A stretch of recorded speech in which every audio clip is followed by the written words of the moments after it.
Hey, everybody, and welcome to another episode of the Canadian Immigration Pros podcast. I am your host, Josh Schachnow, Canadian immigration lawyer and CEO here at Visto.ai.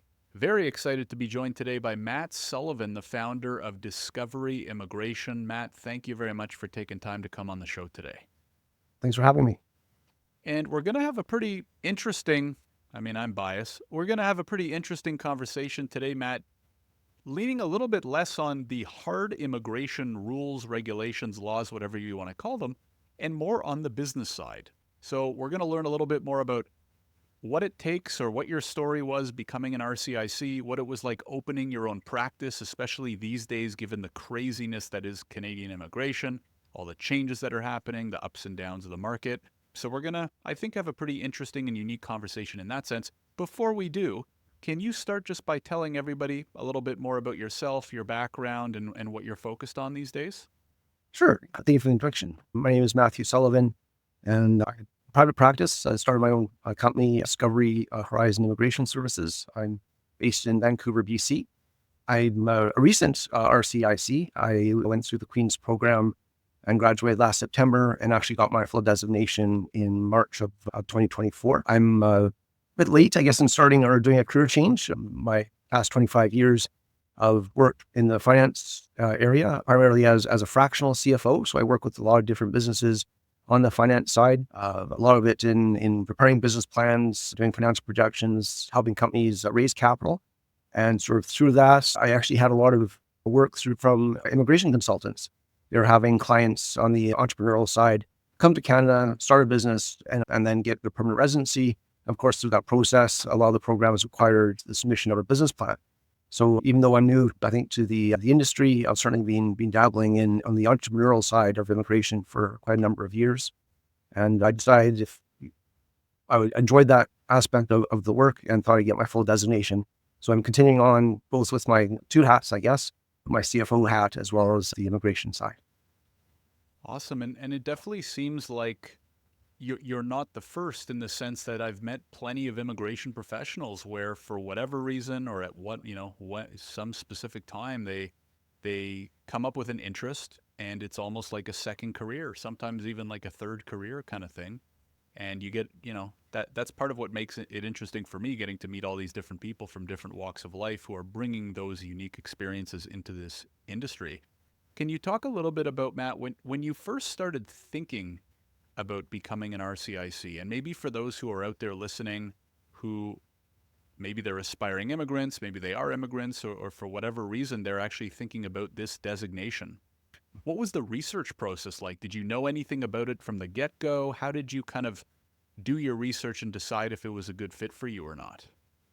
I didn't know anything about it. I just, although I had very positive interactions with my client through the immigration consultants, and after some actually talking it over with them, it seemed like a good fit into what I wanted to do. I think it's somewhat unusually. I'm, of course, you're born and raised in Canada, so I didn't experience the realities of immigration, and I think certainly a lot of my peers in the industry are immigrants to Canada themselves, and then that's how they got exposed to the industry. Got it. And can you talk a little bit about the process of getting designated, partly because some people might not know it, and partly because I think it's changed a little bit over the last few years. So I'd be curious, and maybe some of our listeners would be curious to know.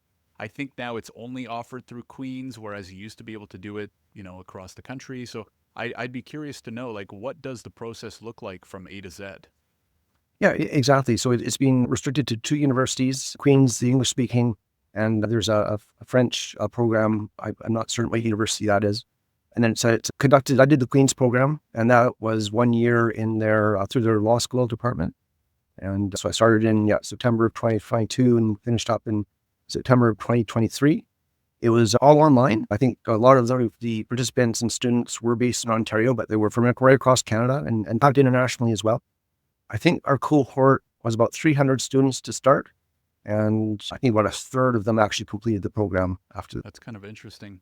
So before we kind of get into the business of immigration and that side, what would you tell somebody who's thinking about getting the designation right now? What are some factors they should maybe be thinking of? who's it a good fit for, who's it not a good fit for? Well, it's funny. Obviously the landscape has changed tremendously since I started taking the course, and even in the past 6 months to a year. So I think it's a much more difficult role to take on now than say it was 2 years ago. Having said that, though, I think there's obviously lots of opportunities still in the industry. I think I had the benefit of coming in after I've already had my own professional career that I'm obviously carrying on with, but I still have those connections. So I do have a referral network out there in sending me potential leads, as well as my clients that need help. I have that network to refer to them, accountants and lawyers and that sort of thing.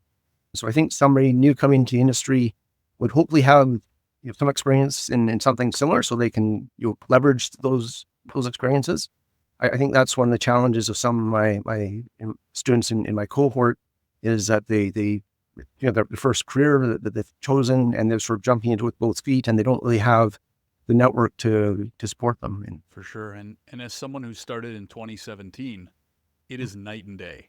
Practicing immigration right now in 2024, soon to be 2025, the number of changes and exceptions and exemptions and pilot programs and this, that, and the other, it pretty much feels like a part-time job keeping up with immigration. Whereas back in the pre-COVID glory days, things were a lot simpler, shall we say. Now moving on to more of like the business side. So you're getting ready to graduate, complete the exam. What's the decision-making process in your head on starting your own firm versus maybe going to work at another firm, gain some experience and stuff like that? well, there's a lot of pros and cons for both. I think my comfort zone was going off on my own, just because that's what I've been doing for a number of years.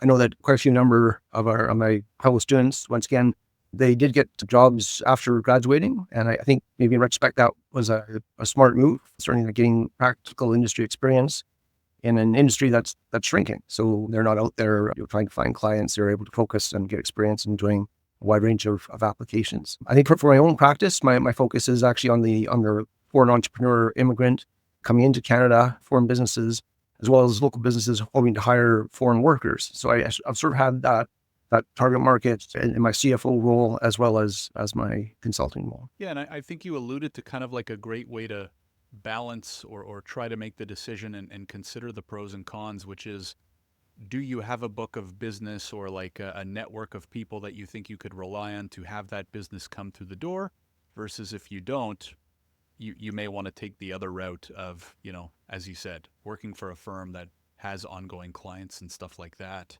So pros and cons to anything, as always. So let's talk about, you make that decision, and starting any business, never really easy, right? A lot of moving pieces, a lot of stuff going on. What would you say were some of the first few steps that you took?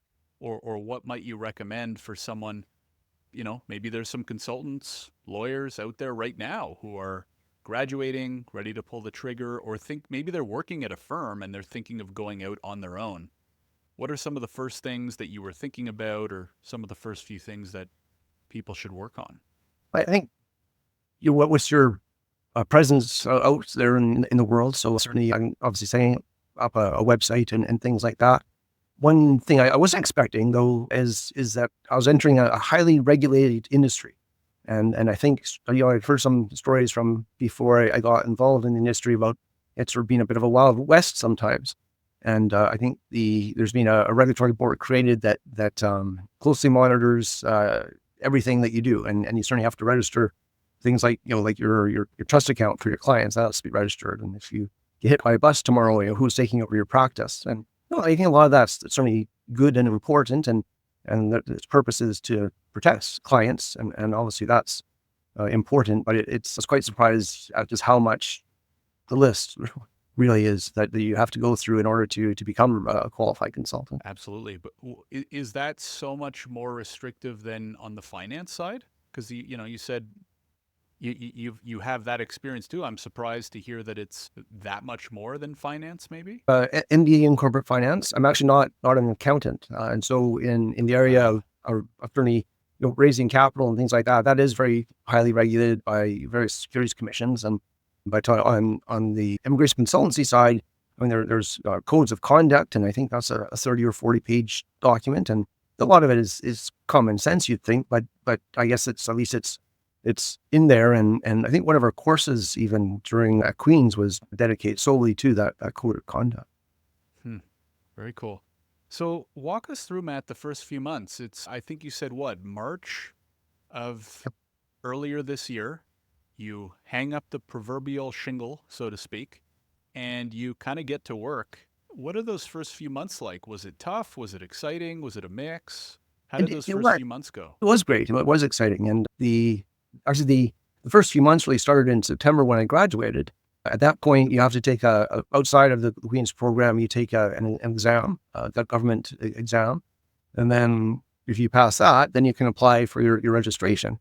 And part of that is them approving of your name and things like that, and that's above and beyond the local government company approvals. And that process took till March. From basically, I think the exam was perhaps in Wow. October, and then yeah, right through till March. And some people waited even longer. So there's a very much going back and forth with the regulatory body to make sure all your I's are dotted and T's are crossed. So when I finally did get the go ahead in March, that was a cause for celebration. And even though I'm a sole practitioner, there's a great deal of camaraderie that was built up with other students that you went through the program with. And so there's quite a large network of us that do stay in touch and help each other out and give us each other moral support if nothing else. So yeah, in March, it's okay. I'm done. I can now start, and okay, I need clients. So a lot of it is you're reaching out to the network, reinforcing that within that network that you have this another service offering, having obviously an online presence and things as simple as getting some nice business cards printed or having some things that people don't always necessarily think about. Right. I mean, I'm surprised to hear of that. I'm trying to remember back in my day as well, like if it was similarly as long, but about 6 to 7 months from the day you graduate to write the exam. Obviously, you pass the exam, start the paperwork, hear back for the paperwork, get the paperwork approved, and you really can actually effective offer services for about 6 months. So I guess what would you recommend people doing in the meantime? You're in a great situation where you have this other gig, right, that can Mhm. kind of help keep you busy, support you financially. What Yeah. would you recommend to someone if like you said it was their first job or they had no other Mhm. income? Like how do you make the most of those 6 months? Great point. Certainly, I think a lot of my fellow students were employed, at least part time employed. And then obviously it is a full-time program that we went through. And I think one of them also relied on the income from spouses and other family members as well to support them through that time. So it's sort of, I mean, it's a very intensive program. So you have a sort of a bit of a breathing room of a number of months and time to really plan, how you are going to launch your business, or if you want to hold off and perhaps try and get some direct work experience with somebody else as well. Sure, for sure. I remember when I When we started my start, firm, I guess like when you look back, it's kind of like the past is almost kind of like molded differently in your mind. And I'm pretty sure it took me something like 4 months to get my first client back in mm, the day. It was my first, business. I didn't really have much of a network back then. I think it took me about 4 months.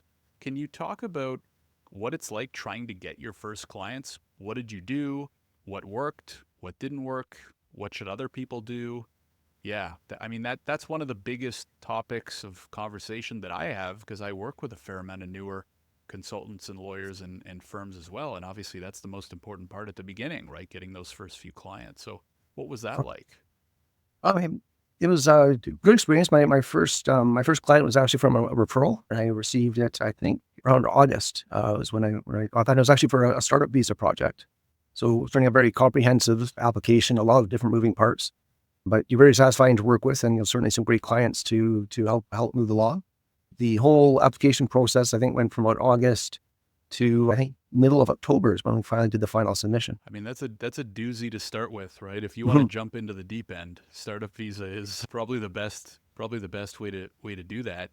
Any like what would you say if someone was starting new tomorrow? What are like two or three actionable steps that you would recommend that they do to try and get those first clients as quickly as possible? I think really focus on a target market, either that's I'm doing this type of visa, or even a geographic or religious or ethnic or some sort of target market that person already has lead into. I think would be key. And then it's easier. Like, you don't want to open the doors and say, I'm doing every permit there is to anybody who wants to come to Canada, because then it's not going to attract anybody. But the more focused I think you can be on the service you're offering and who you're offering it to, the more easy it is to reach out to those types of clients. Absolutely. Yeah, I totally agree. What worked for me was kind of narrowing it down to a few things and then just seeing what stuck from there, right? Mm. Because it's hard to guess like, hey, I'm only going to do this application, or, just not knowing what it's like doing those files until you actually get your, sink your teeth into them and see what it's like working on them with real clients. So that's great to hear. And I guess the other thing that I wanted to ask along those lines is, how do you start thinking of kind of growth from there? Do you have, like, you're a finance guy, do you have Mm. projections? Do you set numbers or goals ahead of time? What do you recommend that people do? Or should they just push, push, push and kind of see what comes in the door for the first 6 to 12 months? I think it's always good to have a game plan in mind. Certainly, my initial plan went out the window, I think, pretty fast. But since revised down my business plan and my ideas, and I've reached out to a few more target markets. So I think I'm as I mentioned, you're focusing on the entrepreneur, immigrant, and foreign businesses that want to come to Canada. One of the challenges, of course, is reaching those types of clients being based in Canada. So I've got a trip planned in the spring, going to Hong Kong and China to meet with some potential clients and people to work with. So I think it's a matter of for not being passive or trying being passive, and if it doesn't work, then perhaps try different tactics. Absolutely. Absolutely. Now, you mentioned earlier in the show that things have kind of been crazy, right? We're recording this in the middle of December of 2024, should go live within about a week. The last 12 months have been maybe the busiest in terms of updates from IRCC that we've seen in a long time, at least for as long as I've been practicing. What has that been like? You don't really have anything to compare it to, right? Like, you kind of started in the middle of the craziness. What's it been like navigating during times like these? And what might you recommend to others that are going through it as well? Oh, yeah, certainly the changes are tremendous. Obviously, a lot of restrictions on current programs across the board. I know a lot of my fellow cohort there came from the education side of immigration, and so they were focusing on the educational clientele, students coming in to study in Canada, and that they had the rug pulled out from underneath them. So I think it's just a matter of being able to adjust. And so if all of a sudden the programs that you're focusing on are no longer viable or perhaps that not applicable, then go to plan B and perhaps find your second choice or another niche close to that. Yeah, and this is something I'm being asked a fair amount as well, which is like, where do you see the industry going? Is it still as promising for those that want to go into it? And what I usually say is, I mean, it's not going anywhere, right? Like, Mhm. yes, there are a lot of changes, caps, etc., and targets are lower, but there's still 395,000 people going to be approved for PR next year, right? And enough of them are going to need help. And that's down from, I think, around 500, right? So it's a 20% reduction, but still large absolute numbers. And I think the key, as you said, is just adjust your strategy. So maybe going after students isn't as promising as how it looked a year ago, but maybe entrepreneurs, or, for example, I'm seeing a lot more of an appetite for LMIAs, for H&Cs, for refugees, a bit of a whole other discussion because, there's genuine and non-genuine refugee claims. So, there's that part of the process too. But definitely opportunity, especially because I think in times like this, Matt, and you can let me know if you agree or not, is it's pushing some people out, right? Like, some people, whether they were, shady ghost consultants, or they just weren't able to kind of get their business off the ground when times were good, I Mm. think we're actually seeing a reduction in service providers. So if you can ride it out and do good work and get your name, get those referrals coming in, I do think that things will settle and eventually kind of swing back. Is that what Mm. you're kind of seeing or hearing on the ground? And I'd also be curious to hear, like, what are the conversations like in those WhatsApp groups and chat rooms with your colleagues. Yeah, I came across some statistic. I think there's 8,000 registered consultants in, I think, 2014, and then that head up to a maximum of about 12,000, I think, just this past year. But then that number's since been dropping, and I certainly expect it to keep dropping. But there's my fellow students, I think there's some are disheartened. I think some have decided to try different things until the industry picks up, or get jobs that with existing firms. But yeah, certainly I'd be very surprised if the industry didn't contract as far as number of service providers go. Got it. And do you see it coming back, or are you in it for the long run? What's your kind of 3 to 5 year horizon look like? Oh, for sure. Yeah, it'll come back, and certainly I think there's always going to be reasonably or decent programs out there for entrepreneurs wanting to come to Canada. So I don't think that'll change, and hopefully those actually be expanded. But I think to real estate, there's always cycles, boom and bust, and I think we're just hitting the tail end of, unfortunately, or going on the downside for a bit, for sure. Absolutely. And I mean, the other X factor in all this is obviously we're heading into an election year. It's so hard to predict what might come after that. We don't even know when the election's coming, although, it'll be latest, I think, fall of 2025. Any expectations there? Not that we have to get too political here, but if we do see a change in government, are you expecting any big changes on the immigration front too? I don't have any sense of it. I think obviously the current government's made some pretty drastic cuts and changes. I can't see the new administration doing any more of that, but I would have no idea. I have a sense. What are your thoughts? I mean, the first answer is always it's just guesswork, right? Like we don't actually know until if they do take office. I think I hope that the conservative government would be a little bit more thoughtful in what the heck they're doing, because again, I don't want to get too political here, but I think effectively what we've seen is 7-8 years of virtually zero regulation, followed by 1 year of, I don't want to say over-regulation, but like over-correction in the sense that they're just capping everything.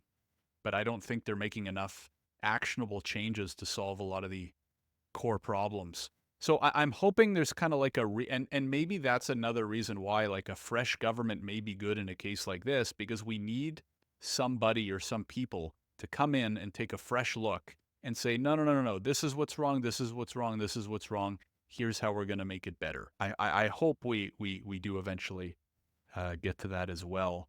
I would say, historically speaking, if you look at kind of like trends and numbers, conservatives tend to trend a little bit more towards the economic stuff as compared to like the refugee H&C stuff. So you might see a little bit of change there, right, in terms of like how the quotas are apportioned. Although the refugee and H&C stuff took a really big hit from the Liberals in the most recent plan. So we'll have to wait and see. As those of you know, I'm live on the Visto show every 2 weeks. That's where I cover the news and the updates. So whenever that stuff does happen, definitely make sure to check that out. So Matt, lastly, what I wanted to cover is some of those business programs really quickly, if you don't mind, because number one, as you said, you have that experience working with the entrepreneurs from the finance side, and now also on the immigration side, which does make for a great mix. Any particular programs that you're overly interested in, and or given how hard things are right now, like what do you think are some of the best programs out there? Maybe there's some prospective immigrants, entrepreneurs listening to the show right now. What do you think are maybe a couple of the best options for them? Well, certainly the Start Visa program is great, although I think it's out of reach for most entrepreneurs, just in the fact of the process and the limited number of spots that are open each year. Once again, one of the recent changes that have happened in the industry. Each province usually has an entrepreneurial program. Certainly the one in BC is quite good. There's a couple of different levels to that. There's sort of a base program where you can come to Canada, either purchase or start a business, invest a certain amount of money, hire, I think it's 2 either permanent residents or Canadian citizens, and that's a pathway for permanent residency. There's another pilot program in BC where it's a similar program, a little bit less financial requirements, but you're starting a business out in a rural part of BC, and you do need support of that community to do the application. So there are certainly options still available, and good ones at that for entrepreneurs wanting to come to Canada. Yeah, and I mean, I guess one of the weird benefits of all these cuts and deletions is there's only so much stuff left, right? Because one of One of the maybe hardest parts of navigating Canadian immigration, probably similar to other countries, is just you go on the immigration website and there's just all these programs, right? And it's like where do I even start? Anything like so let's say we do have an entrepreneur, they're thinking about expanding into Canada. Any like what's the minimum requirements? Like is this for people who have a year of business experience? Can they, what's kind of like a rough minimum investment or like net worth kind of requirement before people start seriously considering Canada as an entrepreneur or like some business options? Sure. Well, certainly the candidate's experience plays a large part, and certainly a couple of years experience either running a similar business or managing a similar business in their home country, I think is part of the criteria. A net worth of anywhere between 300,000 to 600,000, depending on the program, and then of course funds above and beyond that to either start the business or to purchase the business and improve the business, and that could be several $100,000 as well. Got it. And what about going back to our initial topic, RCICs and opening your own firm and even jumping into the industry? What would be your advice? We've talked about kind of getting started, what the journey's like, the ups and downs. What would you say are some like ending notes or finishing thoughts of advice to those who might be on the fence, or maybe they're just getting into the industry like you? It's difficult, it's stormy waters. What would be your advice to them?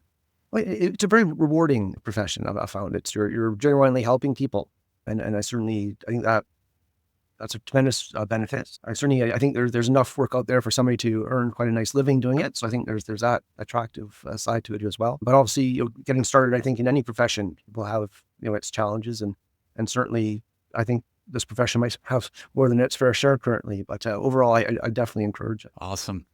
Matt, this has been very, very interesting. I think especially those kind of earlier on or considering the industry in more depth will hopefully find it very helpful. If anybody is interested in learning more about you or your business or getting in touch, where do you recommend that they go? Probably easiest is my website. It's discoveryhorizonimmigration.ca. Awesome, Matt. We will have a link to that in the description below, whether you're watching on YouTube or listening on your favorite podcast platform. Matt, thanks again for coming on the show. Really appreciate it. My pleasure. Thank you.